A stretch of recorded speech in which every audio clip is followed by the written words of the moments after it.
দুনিয়ার পাগল ছাগল বাড়িটা ভরে গেছে গা।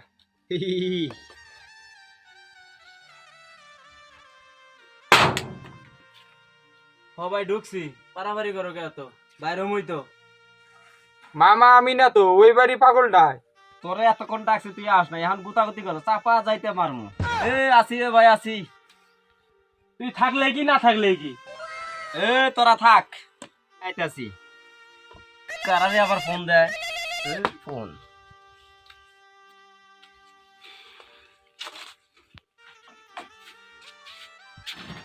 আমারে আমা মাফ করি দে।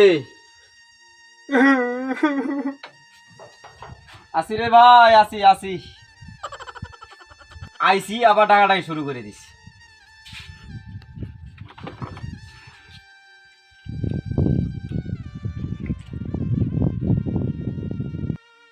এখন চলে গেছে, বাইরে গেলে বাইরে যান, নইলে পরে আইসা জড়ায় ধরবো। এ বেটি লাড়ি লাগবো নাকি? লাডি তো লাগবোই, বাপের বয়সে মানুষ কার সাথে কি করা লাগে বোঝে না, সব পাগল ছাগল হয়ে জড়ো হয়েছে। আমি না করছি না, হে কি কই কোগা?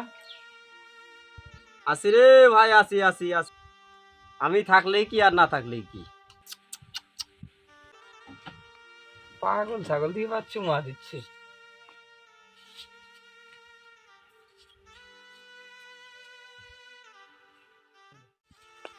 Nope.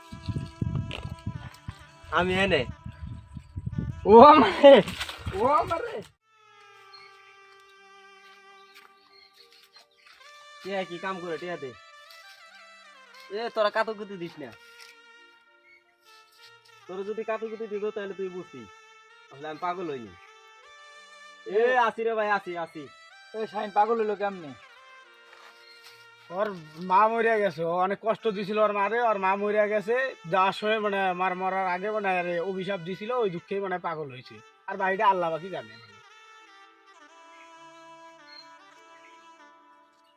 এটাতে কিছু কিনা খাস?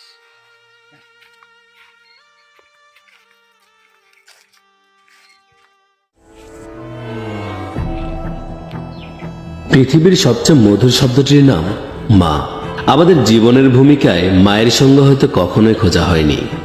মায়েদের প্রতি আমাদের ভালোবাসাগুলো অপ্রকাশিত, তবে মনের অজান্তেই কষ্ট দেয়।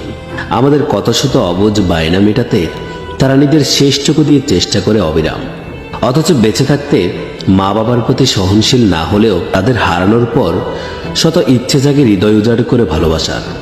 আমাদের উচিত মা বাবা বেঁচে থাকা অবধি তাদের প্রতি মনোযোগী হওয়া, তাদের প্রফুল্লতায় নিজের সকল চেষ্টা বিলিয়ে দেওয়া। হাদিসে এসেছে, যে ব্যক্তি তার বাবা মাকে পেল কিন্তু তাদের সন্তুষ্ট করতে পারল না, তারা ধ্বংসপ্রাপ্ত। পৃথিবীতে বাবা এবং মা সন্তানের জন্য জান্নাত এবং জাহান্নাম। যারা বাবা মাকে সন্তুষ্ট করতে পারল তাদের জন্য দুনিয়াই জান্নাত, অন্যথায় এই দুনিয়াই তাদের জন্য জাহান্নাম। তাই আমাদের সকলের উচিত মা বাবাকে শ্রদ্ধা, সেবা ও তাদের প্রকৃত হক প্রদান করা।